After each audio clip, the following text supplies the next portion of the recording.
嚟線嘅第二線溫順防水工程，仲有。唔好意思啊，麻煩陳校見委。到歌星一向咧代表住第二組嘅初賽都展開啦，繼續同大家介紹下。第二線有威信防水工程，第三線宇宙足協聯娛龍，第四線有西區龍體育會，亦都係消防嘅隊伍㗎。第五線旅港南海商會戰藝龍，第六線天龍鮑魚，第七線荃灣葵青漁民會同埋第八線嘅海格體計會。先生，使唔使碟咗先啊？嗱喺呢一組入邊咧，值得留意咧，頭4條嘅龍舟啊，包括係新獨板門建議啦、威信防水工程、宇宙足協聯娛龍同埋西區龍體育會啊。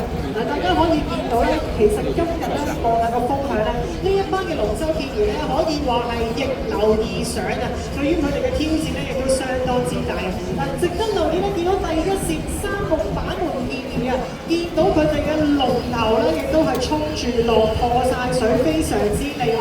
緊隨其後咧，中間有第三同埋第四線宇宙足協聯娛龍同埋西區龍體育會咧，亦都係叮當碼頭爭奪第一位嘅位置啊！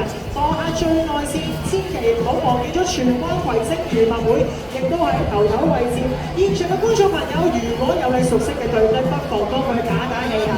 賽事去到最後嘅一半距離咧，見到大緊頭咧，話有5隻船咧係差唔多平排咁滯，現場亦都聽到佢哋嘅吹雞聲，亦都代表住拿獎手啦，需要加速啦！